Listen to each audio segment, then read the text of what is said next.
உன்னை இப்படி கட்டிப்பிடிச்சிக்க ஆசையா இருக்கு. நானும் உன்னை ரொம்ப மிஸ் பண்ணேன். உன்னை மேல உயிரையே வச்சிருக்கேன். உன் கூடவே இருக்கணும்.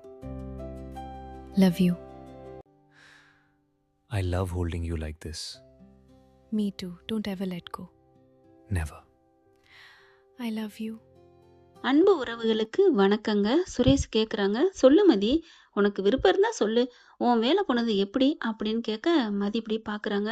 அப்போ உண்மையிலேயே உங்களுக்கு தெரியாதா? தெரியாது மதி. அப்படியே ஏற இறங்க பார்த்துட்டு சொல்லுவோம்மா இவர்கிட்ட, மலருக்கு அந்த விஷயத்த இப்படியே விட்டுருன்னு சொன்னாங்களே அப்படின்னு நினச்சிட்டு ஒன்றும் இல்லை அப்படின்ட்டு மொபைல் எடுத்து பார்க்குறாங்க. சுரேஷுக்கு ஒரு மாதிரியாக புலப்படுது.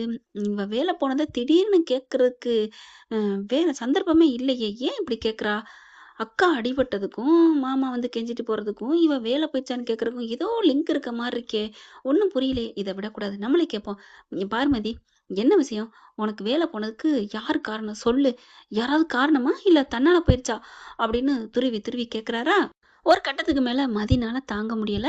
சொல்லுவோமே, என்ன இப்ப கத்திரிக்காய் முத்துனா கடத்தெருவுக்கு.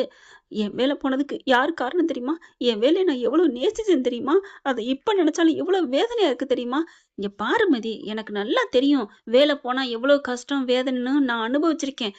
அதனால உன் உணர்வை நான் மதிக்கிறேன். அதனாலதான் கேட்கிறேன் அப்படின்னு கேட்க எல்லாத்தையும் சொல்றாங்க. உங்க மாமா தான் எல்லாத்துக்கும் காரணம் அப்படின்னு அப்படியே தூக்கி வாரி போடுது. சொல்லுங்க, வேலை போனதுக்கு காரணம் யாருன்னு கேட்டீங்களே, கேட்டா என்ன பண்ணுவேன்னு கேட்டதுக்கு என்ன வேணாலும் பண்ணலாம் அப்படின்னு சொன்னீங்களே, இப்ப சொல்லுங்க, உங்க மாமா தான் காரணம். அப்படியே ஆடி போறாரு. ச்சே, இந்த மனுஷன் தான் இவ்வளவு பண்ணதா?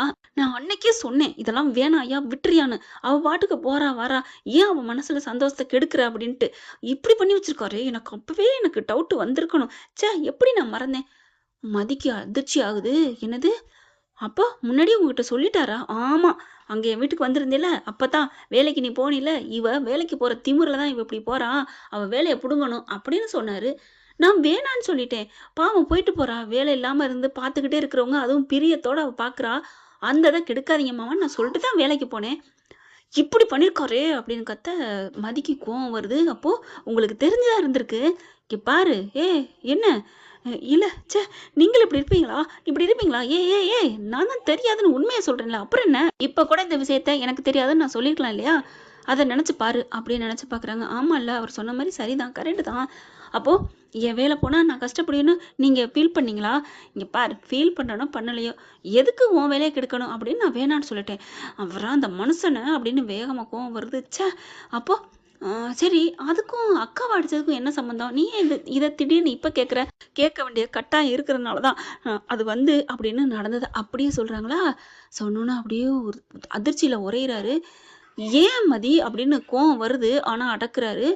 யாராக இருந்தாலும் வேலை போணுச்சு அப்படின்னு நம்ம வேலை போனால் யார் மேலே கோவம் வரும்ல, அந்த வேலை போகணவங்க மேலே. அதே மாதிரி தான் அவளுக்கு கோவம் வந்திருக்கு. போயிட்டு அடிக்கலாம் இல்லை, நான் வேலையை வாங்கி காமிப்பேன்னு சொல்லிட்டு வந்திருக்கா. அதை பொறுத்த வரைக்கும் ஓகே தான். ஆனால் உடனே போனதுனால தான் அக்கா மாட்டிக்கிச்சு அப்படின்ட்டு யோசிக்கிறாரு. கரெக்டு தான், நீங்கள் நினைக்கிறது யோசிக்கிறது கரெக்டு தான். நான் உடனே போயிருக்க கூடாது. பாவம், நான் ரேவதி அக்காவை நான் நினைக்கல இப்படி அடிப்பாருன்னு. அது அடி வாங்கினது என்னால தான் அப்படிங்கல எனக்கு மனசு குற்ற உணர்வாக இருக்குது. அது மட்டும் நடக்காமல் இருந்தால் இந்நேரம் நான் அவர் இன்னும் கிழிச்சு கட்டியிருப்பேன். என் வேலையை போக்கிட்டு ஆமாம் அப்படி தான் பண்ணுவேன்னு வேற சொல்கிறாரு தெரியுமா அப்படின்னு சொல்லிட்டு ஓன அழுகிறாங்க. டக்குன்னு எந்திரிச்சு சுற்றி வராரு. அப்படியே தேம்பி தேம்பி அழுக. சரி சரி, அழுகாத, விடு அப்படின்னு தன்னோட மார்போட அணைச்சிக்கிறாங்க. உன் வேலை போனால் என்ன, கண்டிப்பாக அதே இடத்துல நீ சூழரிச்சிட்டு வந்த மாதிரி வேலையோட கெத்த மாசம் அப்பாயின்மெண்ட் ஆர்டரோட ஸ்வீட் பாக்ஸோட அவர் மாமா மூஞ்சில போய் நிற்கிறோம். உன் வேலையை வாங்குறதா நம்மளோட அடுத்த கட்ட வேலையே. ப்ளீஸ் மதி, கொஞ்சம் பொறுத்துக்கோ அப்படின்னு சொன்னோன்னே அப்படியே சுரேஷுக்கு ரொம்ப சந்தோஷம். என்னடா அது, இந்த மனுஷனா அது இவ்வளோ பாசமாக பார்க்குறாரு, ஐயோ அப்படின்ட்டு நெகிழ்றாங்க. பரவாயில்ல அப்படின்னு இப்படி நெளிகிறாங்க, சோல்ற அப்படி ஒதுக்குறாங்க. ஏன், என்ன என்ன? இல்லை, அடியே, நான் அந்த தப்பான எண்ணத்தெல்லாம் தொடலம்மா. உண்மையிலே நீ அழுத, அதுக்கு ஆறுதல் சொல்லத்தான் நான் இப்படி வந்தேன். புரியுது, நீங்க அப்பெல்லாம் இல்லைன்னு எனக்கு புரியுது. அப்பாடா, இப்போவாது புரிஞ்சுக்கிட்டில்ல. தெரியுது தெரியுது அப்படிங்கிறாங்க. அதான் நான் பார்த்தேன். நான் திரும்பி பார்க்குறாரு. எதுக்கு திரும்பி பார்க்குறீங்க? இல்ல, நீ தள்ளி விட்டு நான் கீழே ஏதாவது விழுந்து மண்டையில் அடிபட்டுருச்சுன்னா, அப்போல்லாம் நான் ஒன்றும் கெட்டவன் இல்லை. அதுவும் எனக்கு புரியுதுமா. என்ன என்னை பற்றி புரிஞ்சுக்கிட்டீங்க? எதா இருந்தாலும் புரியுது புரியுதுன்னு சொல்கிறீங்க. புரிஞ்சுக்கிட்டேன், நீ நல்லவ, நல்லவனுக்கு நல்லவ, அவ்வளோதான், போதுமா? அப்பாடா, நல்ல மனுஷனா இருக்காரே அப்படின்னு பார்க்க, சரி கவலைப்படாத, அதை பற்றி நினைக்காத, பேசாமல் படு. காலைல எல்லாத்தையும் பார்த்துக்கலாம் அப்படிங்கிறாங்க. ஆனாலும் அக்கா பாவம் அவங்க அடி வாங்கிட்டு வந்துட்டா. சரி உடு, என்ன பண்றது? முற்பகல் செய்யும் பிற்பகல் விளையும்ன்னு சொல்லுவாங்க. ஏன் அக்கா என்ன அடிச்சுச்சா என்ன? அப்படிங்கல. ஏய் ஏய் ஏய் அப்படி இல்லம்மா. நான் சொல்றது உனக்கு ஒண்ணு புரியுதா இல்லையா? புரியுதா இல்லையா? அப்படிங்கல யோசிச்சு பார்க்குறாங்க. அப்படியே மதியோட கண்ணத்த பார்க்க, ஓ! ஓ! புரிஞ்சிருச்சு, புரிஞ்சிருச்சு அப்படிங்கிறாங்க. என்ன புரிஞ்சிருச்சு? என்ன புரிஞ்சிருச்சா? இந்த வீட்டு பொண்ணு வீட்டுக்கு வந்த மருமகள நீங்க அடிச்சீங்கன்னா, உன் வீட்டு பொண்ண போன வீட்ல அடிப்பாய்ங்க அப்படின்னு சொல்லாம சொல்றீங்களா? சொல்றேன். அதுல என்ன சொல்லாம சொல்றீங்களா? கரெக்ட்டு தான் மதி. உன்ன நான் அடிச்சேன்ல, அதுக்கு ஆண்டவன் என் மனச அப்படியே நோகடிச்சுட்டான். என் அக்கா ரொம்ப நல்லவங்க தெரியுமா? பாத்தியா அடிய கூட வாங்கிட்டு தான் வந்திருக்கா. மத்தவங்க மாரி திருப்பியெல்லாம் அடிக்கல. மத்தவங்களா? என்ன சொல்றீங்க? அப்படிங்கல. இல்ல நீனும் உடனே சொன்னா கூட கோச்சுக்குவ. அதனால தான். நீங்க தாராளமா சொல்லலாம். நான் தானே அடிச்சேன். அடிச்சத தானே சொல்றீங்க. சொல்லுங்க, சொல்லுங்க அப்படிங்கிறாங்க. அதான் உன்ன மாரி கூட அடிக்கல. அதுதாங்க வருத்தமா இருக்கு. நீங்க என்ன அடிச்சதுக்கு நான் திருப்பி அடிச்சேன். மனசு ஆறிப்போச்சு. ஆனா அக்கா பாவம் இல்லையா? இப்படி அடிச்சுட்டாரு. அவங்க கண்ணத்த பார்த்தீங்களா? ஆனாலும் எப்படி உங்க அண்ணனுக்கு இவ்ளோ தைரியம்? அதான் எனக்கே ஆச்சரியமா இருக்கு. அண்ணனுக்கு தங்கச்சின்னா அவ்ளோ உசுரு. அவ்ளோ ஒரு பாசம். இங்க நடக்கிறது அங்க தெரியுதுன்னா பார்த்துக்கங்களேன். தங்கச்சி கொன்னோன ஓடி போயிருக்காரே! அட ஆமாங்க. பயங்கரமா இன்ஸ்டாலாம் பார்த்தீங்கன்னா, மீம்ஸ் போடுதுங்க. அண்ணனுக்கு தங்கச்சிக்கு ஒண்ணுன்னா, அண்ணன் வந்து நிப்பேன்னு போய் கூட்டிட்டு வரத போட்டு அவ்வளவுதாங்க, அவ்வளவுதான். அந்த அம்மா ஏற்கனவே சொல்லிருச்சு, தங்கராஜோட அம்மா. ஆரம்பிச்சுட்டாய்ங்க. சாவித்திரியும், சிவாஜியும் பாச மலர்கள்னு. அப்படிதாங்க. இன்னொரு பாசமலர் தாங்க சொல்லணும். அதே பாசமலர் பொண்டாட்டிக்கும் இருக்குல்லங்க. அவங்க வீட்லயும் பொறந்தவன் இருக்கான்லங்க.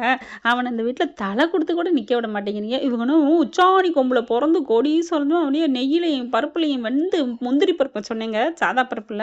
அதுல புரண்டு வளர்ந்துகிட்டு இருக்க மாதிரியும், இங்கிட்டு 10 பனங்காய்ச்சி தொங்குது, இங்கிட்டு 10 வைரங்காய்ச்சி தொங்குற மாரி, அவங்கள மலர் விட்டு அப்படியே மட்டமா நினைக்கிறது. வான்னு கேட்கறது. இந்த பார்த்தீங்களா சிறகடி காசுல விஜயா பண்ணது இல்லையா? சந்திராவ. அந்த மாரி தான். இவைங்களுக்கு மட்டும் வந்தா ரத்தம், அடுத்தவங்களுக்கு வந்தா தக்காளி சட்னி. என்னங்க நியாயம்? சரி போங்க. பார்ப்போம் கதைய. இப்ப நம்ம மதியும், சுரேஷும் ராசி ஆகுறாங்க கொஞ்சம் கொஞ்சமா. அதுதான் நம்மள பொறுத்தவரைக்கும் சந்தோஷமான நியூஸ்ன்னு சொல்லலாம். களத்துல இறங்கி மதிக்காக வேலையவே தேடுறேன்னு சொல்லிட்டாருன்னா, அப்ப பார்த்துக்கங்களேன். அப்புறம் அக்காவுக்காக ஃபீல் பண்றாங்க. "அக்காவ போய் பார்ப்போமா?" "இல்ல, இல்ல. அவ படுத்திருப்பாங்க. காலையில போய் பார்த்துக்குவோம்." அப்படிங்கிறாங்க. ரொம்ப ஃபீல் ஆகுறாருங்க. இருந்தாலும் எனக்கு போய் பார்க்கணும் போல இருக்கு அப்படிங்கல 2 பேரும் போறாங்க. பிள்ளைய வச்சுக்கிட்டு இருக்கிறாங்க. "அக்கா" அப்படின்னு போய் கட்டி பிடிச்சு அழுகுறாரு. "ஏன்டா? எதுக்குடா அழுகுற?" "மதி சொல்லுது நான் எல்லாத்தையும் சொல்லிட்டேன்" அப்படின்னு. "ஏம்மா?" அப்படிங்கிறாங்க. "அக்கா எப்படிக்கா அவரு உன்னைய அடிச்சாரு? எப்படிக்கா அடிக்க போச்சுன்னு" கோவம் வருது. "சரி, சரி விடுங்கடா பார்த்துக்கலாம்" அப்படிங்கிறாங்க. அப்புறம் பையன் ஃபோன் பண்ணானா, "ஃபோன் பண்ணி அழுகுறான்டா" அப்படின்னு சொல்றாங்க.